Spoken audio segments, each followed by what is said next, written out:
Why Serbia makes sense for crypto fugitive Do Kwon. On September 13th, roughly 4 months after the complete collapse of algorithmic stablecoin Terra and crypto token Luna, South Korean authorities issued a warrant for founder Do Kwon's arrest. Lo and behold, he was nowhere to be found. Kwon left to Singapore before legal action could be taken against him regarding the thousands of investors now left empty-handed.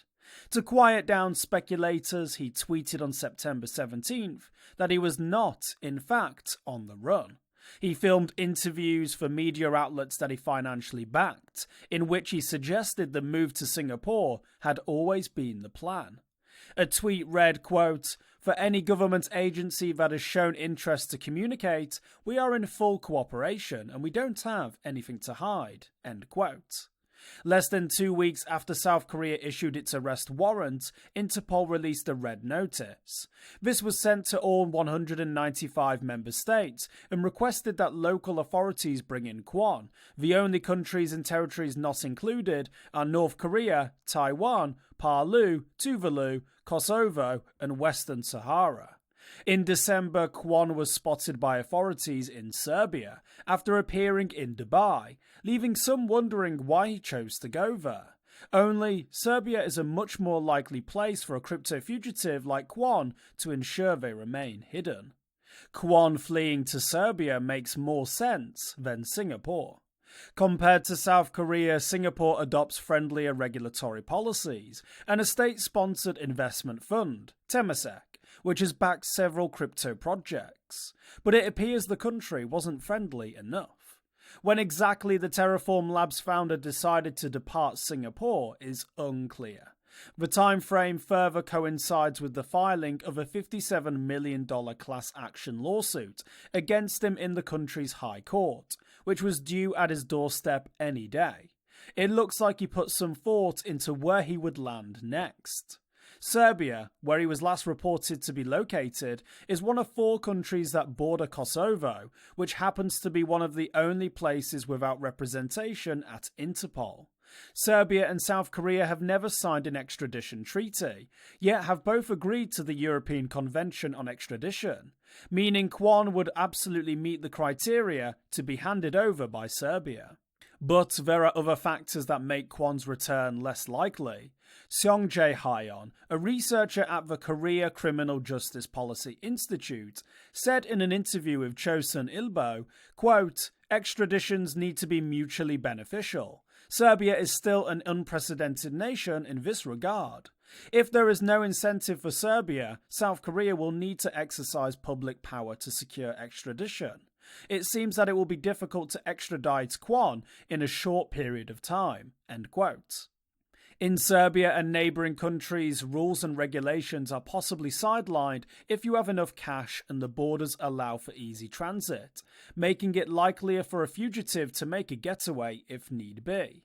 Serbia lies upon the Balkan route, a known passage for trafficking drugs like cocaine and other illicit goods.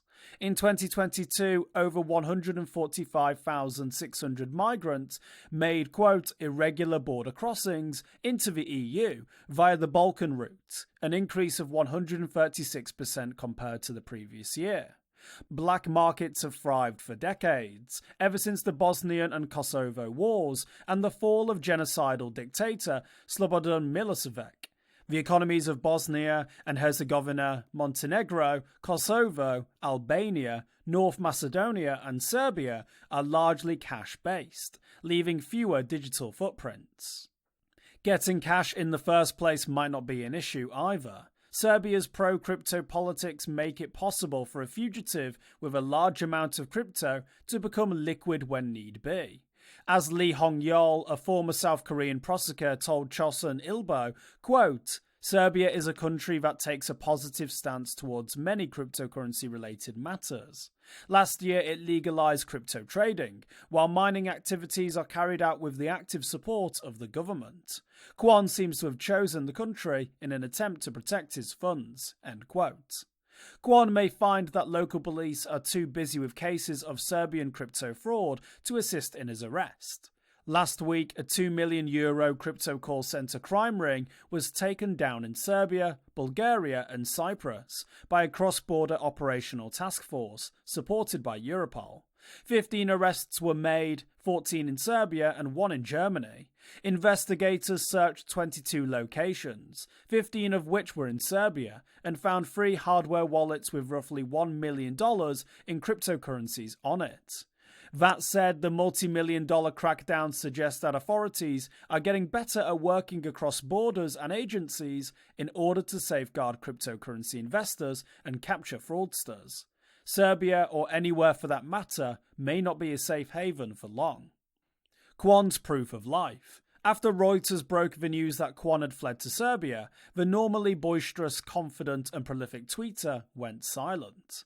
He didn't post for 1 month, until he sent out a single exclamation point on January 9th, in response to someone pointing out his radio silence. Since then, reports of Kwon's whereabouts are unclear. He may no longer be in the country. When Protos reached out to Interpol, it replied that it, quote, does not comment on specific cases or individuals, end quote. It remains to be seen if Kwon decided to stay in Serbia or went to a neighbouring country.